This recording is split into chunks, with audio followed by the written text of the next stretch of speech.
Today I'm going to give a brief description of the power system and an explanation about power output and how electric drive systems differ from gas systems. So let's get into it.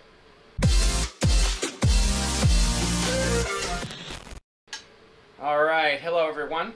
So back to the Mini Model S.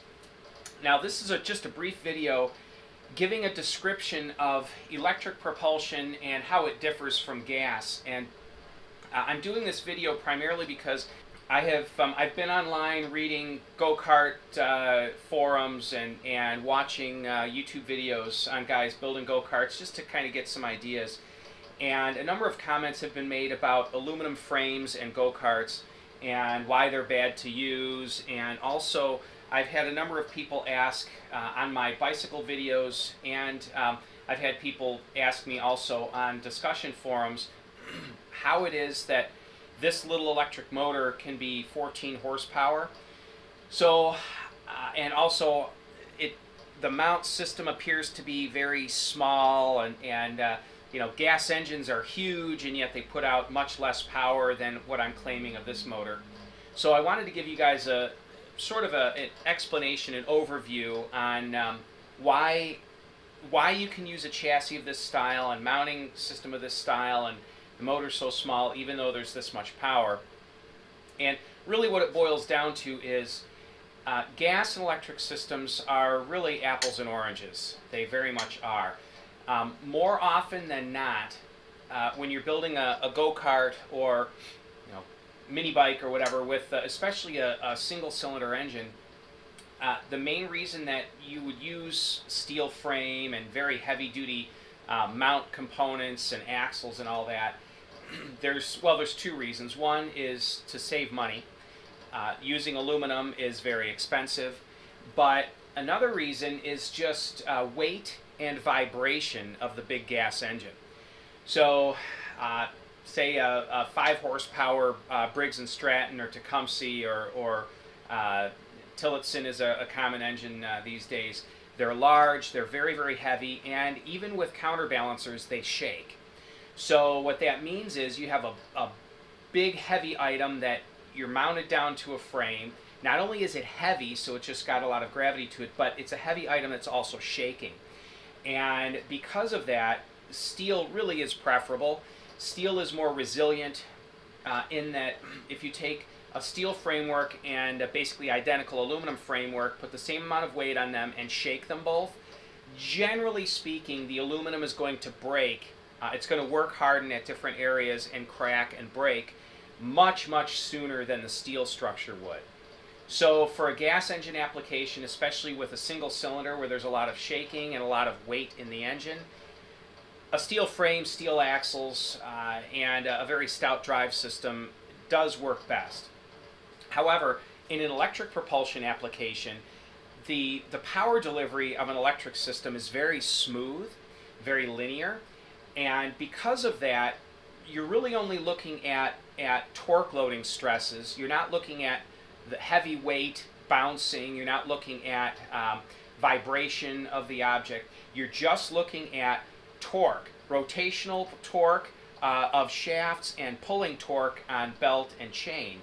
So because of that, I can get away with a relatively small mount for the drive unit, at least small in comparison to a gas engine. I would never put a gas engine on a mount like this, just because, again, the weight of the engine and the shaking with this type of mount system would be inadequate. But in this application, it's just got rotational torque of the drive system spinning and pulling torque against the chain, and this drive is more than adequate to tolerate that. Same can be said for the aluminum axle and the aluminum frame. You're looking at some bumps of driving it, but not any gas engine shaking or a heavy lump banging in the back. Now, electric motors are far lighter per horsepower than a gas engine, but there is a lot of weight in an electric vehicle, and that's always in the battery. And in this instance, the battery will be in the floor, just as a normal Tesla is, and that weight will be spread over the entire frame. So the center of gravity, just like with a normal Tesla, will be very centralized and very low, but the drive unit itself is very lightweight. And so very lightweight and very smooth. That's one other thing too. A gas engine not only shakes while it's running, but the power is put through the drive system in pulses. There's power stroke, power stroke, power stroke, power stroke, and it's tugging on the drive system in individual pounding motions, and so very hard on the drive. Whereas with an electric drive, it's buttery smooth, and what little cogging effect there is to an electric motor, which is very, very little. This motor, this is a 4-pole motor. It pulses numerous times through its revolution, and this motor is going to spin at over 10,000 RPM, even though the vehicle is only going to be geared for about 25 miles per hour top speed. And there's a whole big reason why I'm gearing it that low, but we'll get into that another time. But so the number of power pulses, there are so many individual power pulses, and they're not so abrupt power pulses the way a gas engine has, that it is, for all intents and purposes, a buttery smooth power delivery to the drive system.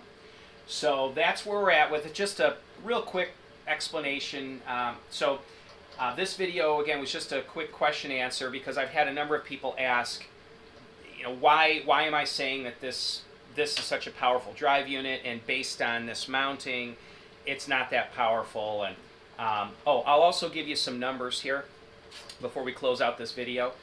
So power calculation for electric systems, it's easy to calculate.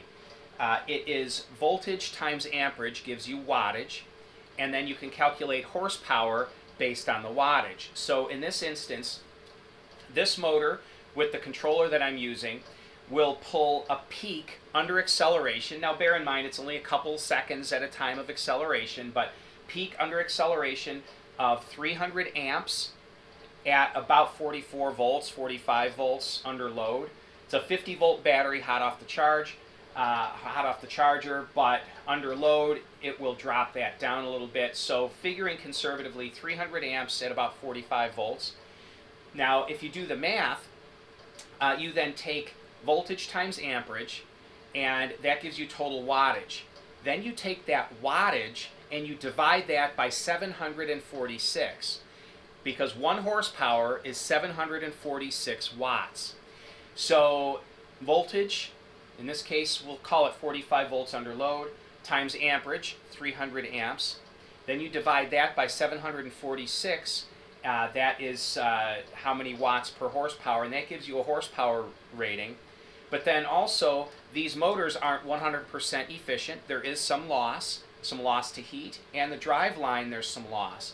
And in general, with this type of motor and this type of drive system, there's roughly a 20% loss between heat and drive system friction. That's figuring conservatively. It's probably more like a 20%, or probably more like a 15% loss, but we'll figure 20% just for rough numbers. So that means voltage times amperage divided by 746 for watts gives you horsepower, and then what you would want to do is multiply that by 0.8 to get 80% of that number, and that's roughly the power, not of the motor, but to the wheels.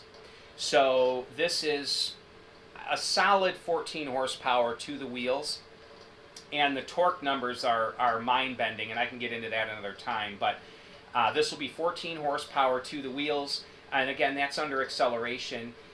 If I were towing something, I don't know that it would put out 14 horsepower endlessly. It would probably burn up the controller after a couple minutes of solid running, but I've run these at 8,000 watts continuously, which is over 10 horsepower, and it without any problems at all, just endlessly in a water sports application. So I'd say 10 horsepower continuous, but 14 horsepower peak under acceleration. So anyway, thanks for tuning in, guys. Go ahead and subscribe. I'm about ready to start filming the next video, which is to begin the effort of getting the body mounted onto the chassis. So anyway, thanks a lot for tuning in, guys, and yeah, keep your eye out on this channel as I'm building this and doing other projects, as well as update videos on my Tesla Model 3. So anyway, have a great day now. Bye-bye.